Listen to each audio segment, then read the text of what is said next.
Welcome back, or welcome if you're just joining us. It's the France 24 debate. And what am I saying? The France 24 debate. Today's Friday. It's the World This Week. World This Week in partnership with the Daily Beast. And we say hello to Christopher Dickey, foreign editor of the Daily Beast. You see, you go through the motions. Yeah. Anyway. All right, whatever. Anyway, the aging process. Mark Dean of Bloomberg, welcome back. Welcome back as well to France 24's Lila Jacinto. And Paul Moreira, your latest documentary, Fabrication of a Monster, and it aired this week on the French television station Canal+. As journalists, we've gone to hotspots before and had bullets fly past us, but it's always us that's gone to the conflict. In the case of, in your case, the conflict came to you with the day of the first Paris attacks against Charlie Hebdo. To my doorstep, yeah. Your offices are what, on the same floor? Same floor, 2 meters. I mean, like, it's our door. Their door was like the next door on the corridor, fronting our door. And so we were the first tell us about these images here, which are from the trailer of that documentary. These are images you shot. Yeah, exactly. My guys shot from the roofs. We were the first ones to enter the room and help the survivors, the wounded. We got some bodies down for help the firemen and the emergency squads, and yeah, this is the beginning of the film because I've been to Iraq 7 times now. I was there in 2003 for the fall of Baghdad, and 4, 5, 6 I was in Iraq and I saw it going down. And this time you return after what happened at Charlie Hebdo. Yeah, exactly. Try to understand the 0 hour when this like wave of violence started. And for me, because I've been following this area of the world for a couple of years now, the key man to understand what's going on now in France was Zarqawi. He has been killed now, but it was really the matrix of the ideologue of Al Qaeda.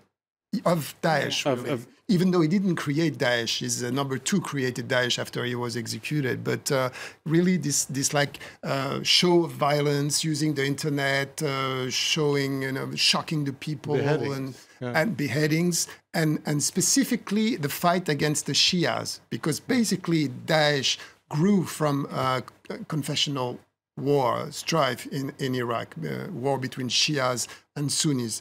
And everyone has its share of responsibility in this.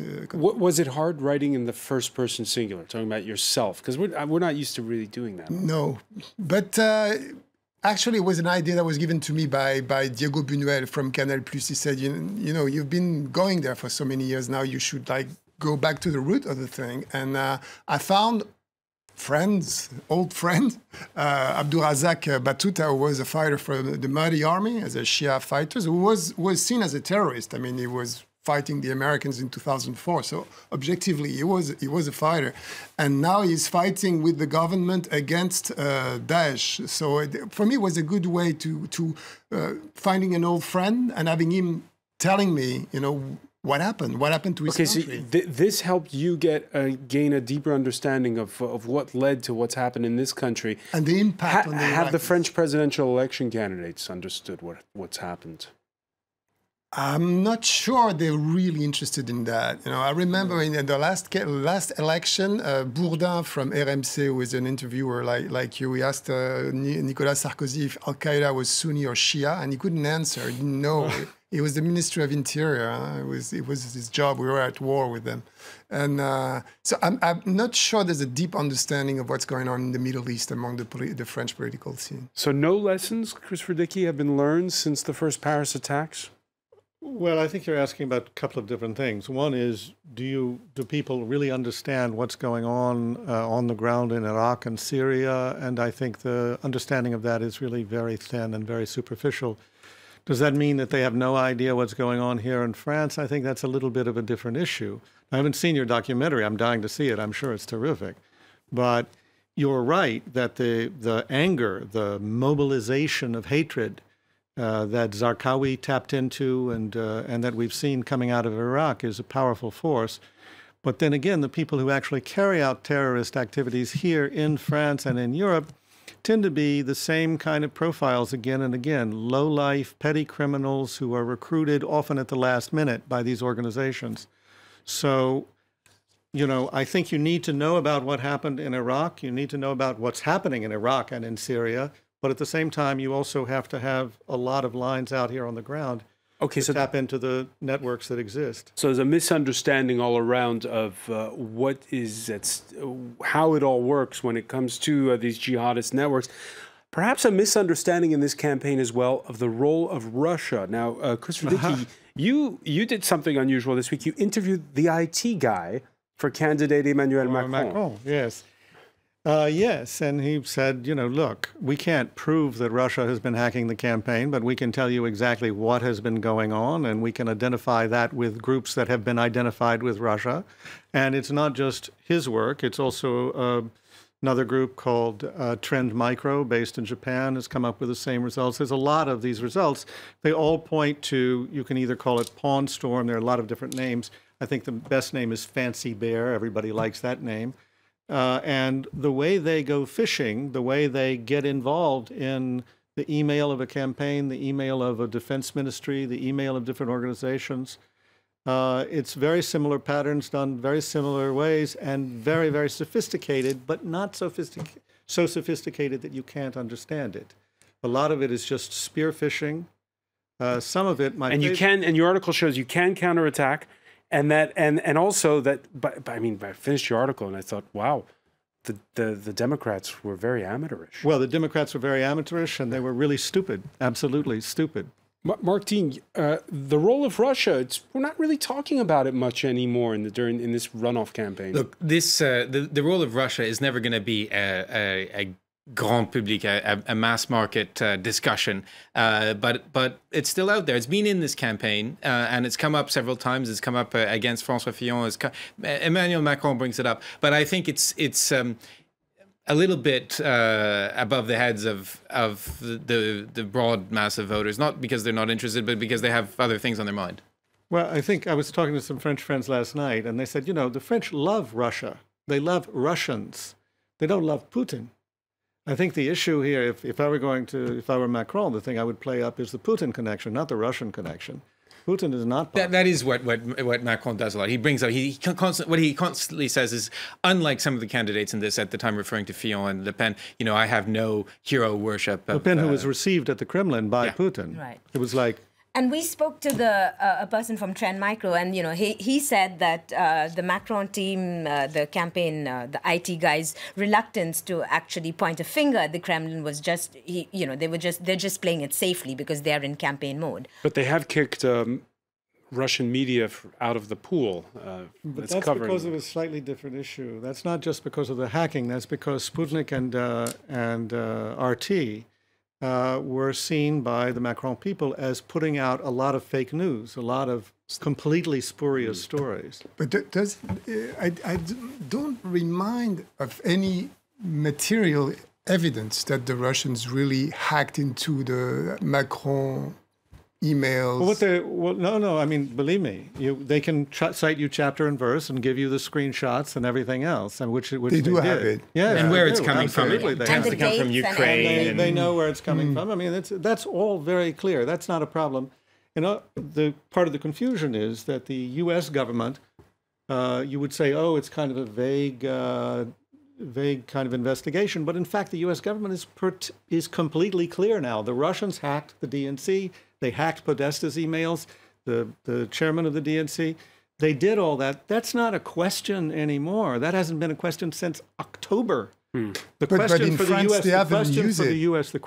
U.S. investigation is, was there active collusion between Trump's campaign and the Russians? Sure. Speaking of the United States, it's only day 99. Already we can say that every day bears its shares of surprises under the presidency of Donald J. Trump. The latest, well, deploying a missile defense shield system in South Korea, then telling the South Koreans they have to pay. So, you know, I informed South Korea that it would be appropriate if they paid. Nobody's going to do that. Why are we paying $1 billion? It's $1 billion system. It's phenomenal. It's the most incredible equipment you've ever seen. It shoots missiles right out of the sky. And it protects them, and I want to protect them. We're going to protect them. But they should pay for that, and they understand that. Paul Moreira, your reaction?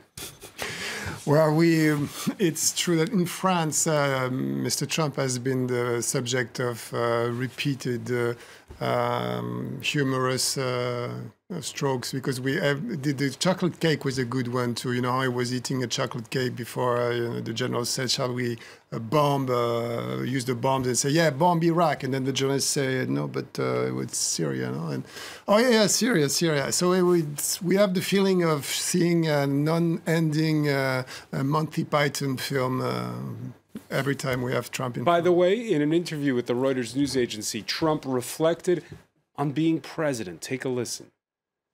I loved my previous life. I loved my previous life. I had so many things going. I actually, this is more work than in my previous life. I thought it would be easier.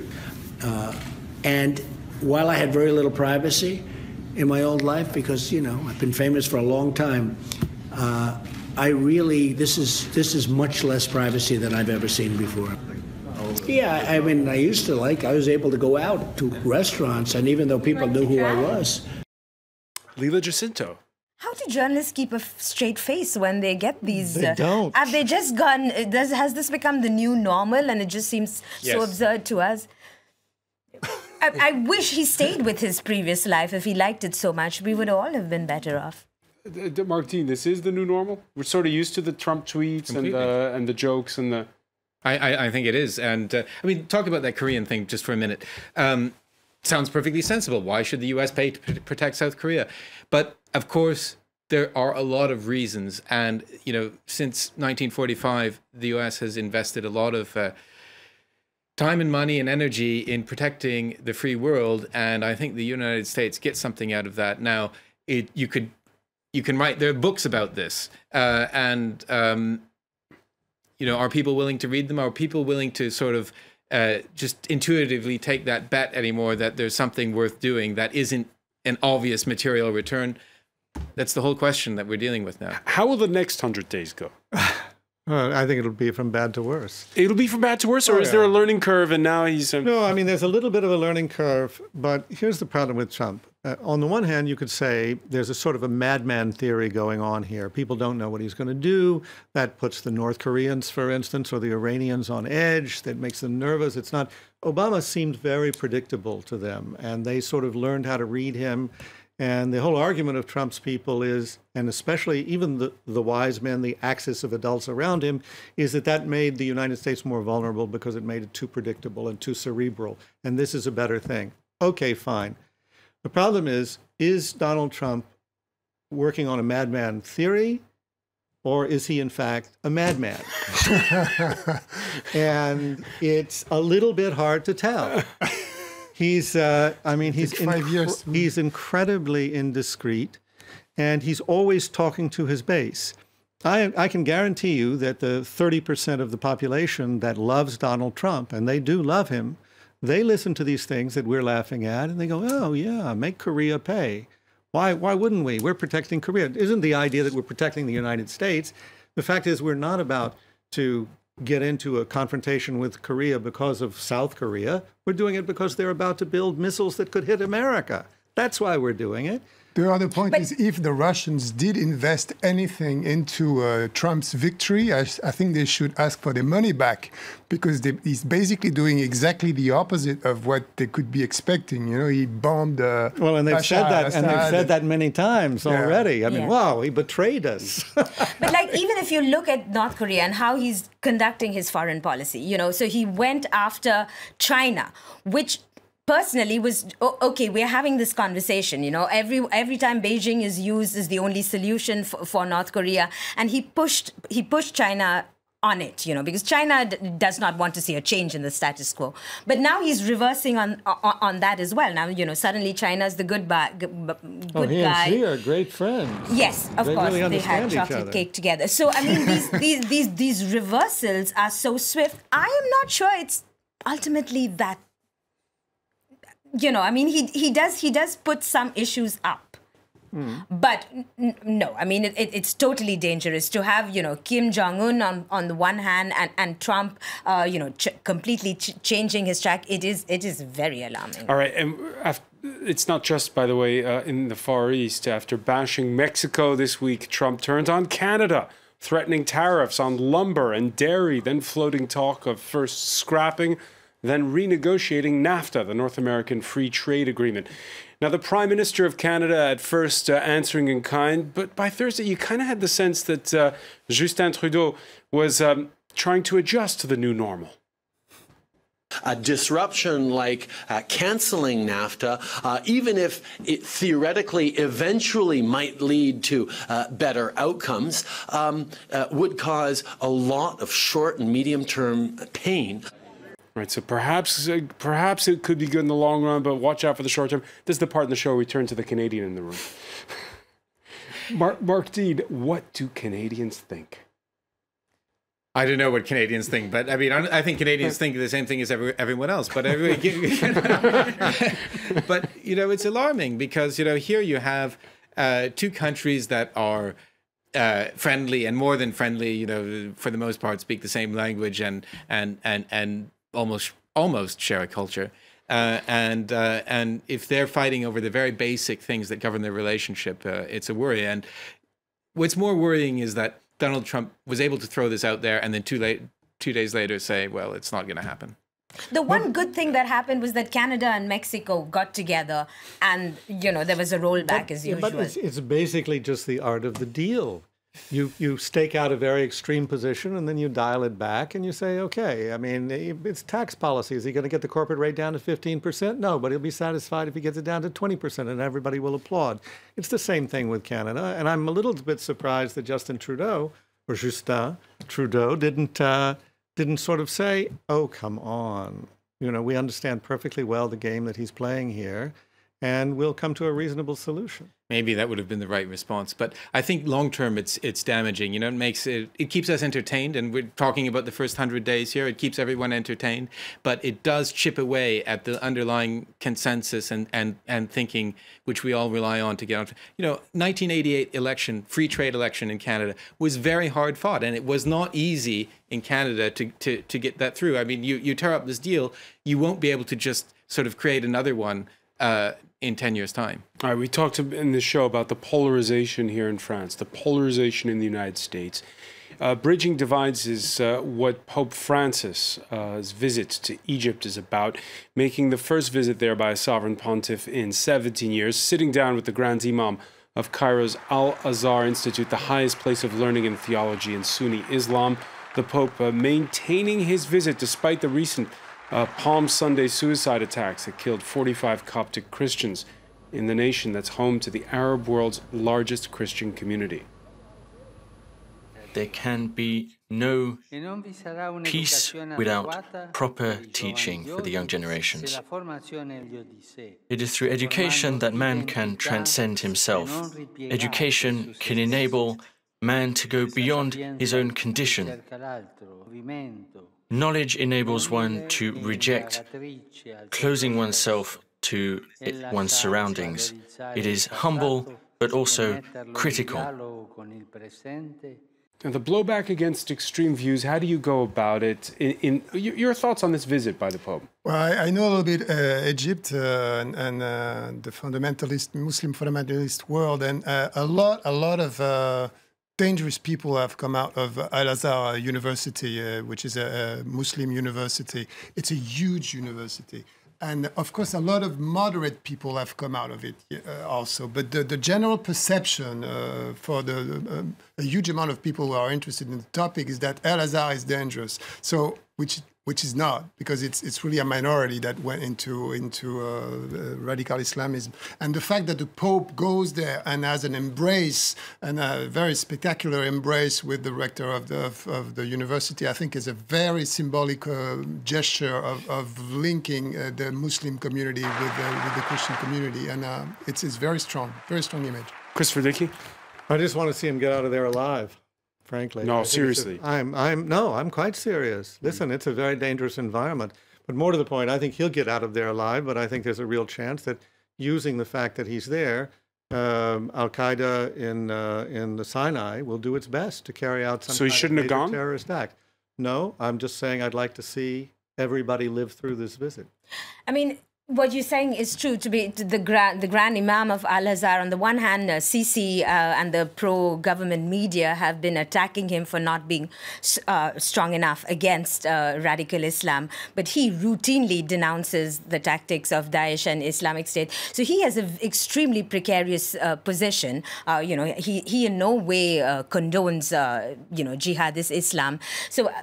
You know, this move by Pope Francis is really a good move. I mean, and as for the, you know, the state of the Christian minorities in the Middle East, it is increasingly dire. So definitely for the whole community, this is extremely, you know, they look forward to this. Although there are not many Roman Catholics in Egypt, it has to be said. Chris Verdicchi, I want to thank you. I want to thank as well Lila Jacinto, Paul Moreira, Mark Dean. Stay with us, though. Media Watch is next.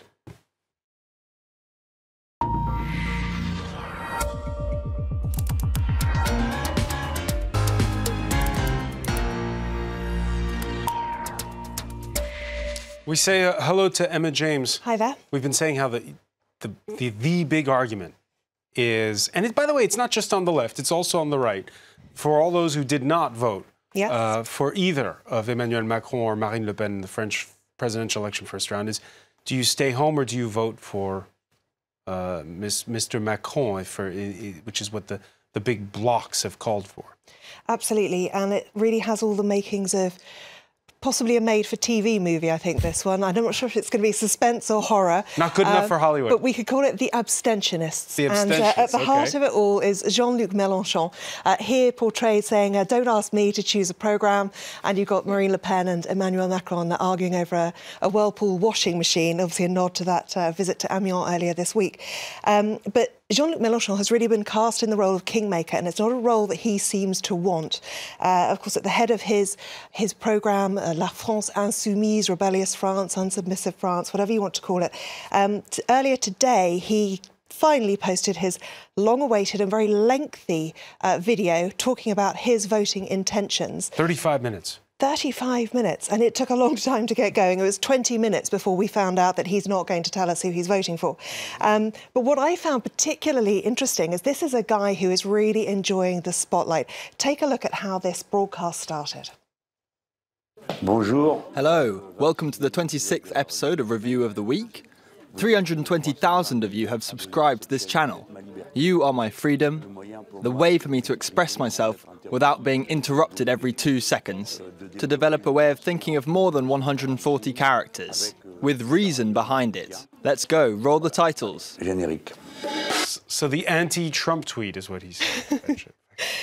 Yes, I mean, absolutely. He is, in some ways, the anti-Trump. Or the anti-political talk show. And, of course, as many people have spoken about, he's also the French equivalent of Bernie Sanders. And, of course, has his very passionate supporters who are the equivalent of the Bernie bros, those who said, we will not vote for Hillary Clinton no matter what. And we do seem to have a very similar thing playing out here. Of course, we don't yet know what the result of that is going to be. Looking at some of the other cartoonists talking about this one, La France Insomnie, instead of Insoumise, Insomniac, and there's people staying wide-eyed and awake late into the night worrying about abstentions, voting blanc, which is when you put just a blank piece of paper inside the envelope, or should they vote Macron? And a lot of people are talking about this, and a lot of, anecdotal examples of people who supported Jean-Luc Mélenchon who say they cannot bring themselves to opt for anyone in the second round, so they would rather opt out. Now, it is impressive that Mélenchon has managed to garner this support. I mean, he's been around for forever and a day, but this particular movement was only begun back in February last year. As you can see, he's got more than 1 million people following on Twitter, and he got 19.6% of the vote. I mean, that is phenomenal, and certainly a few months back, no one would have predicted that. Looking elsewhere, Marine Le Pen is hoping to really capitalise on the fact that... Yeah, she made a direct pitch to them. Yeah, he hasn't said that he hasn't said exactly what he'll do. He said, everybody knows I will not vote National Front, but I will not tell you what I will do with my vote. Paul Moreira, when she makes a direct plea, and that's what she did, she said, all of you who voted for Mélenchon, vote for me instead, and she explained the reasons. Is that effective? I think it may. When you have 20% of the voters that vote for Mélenchon, on 5 or 10% of them, it may have an impact, because I don't believe like the 20% of people don't vote as an ideology for Mélenchon. They also like react against status quo. A lot of people really don't get this, the idea of a far-left voter potentially switching all the way to the other end of the spectrum to the far right, or just not bothering to go to the polls at all.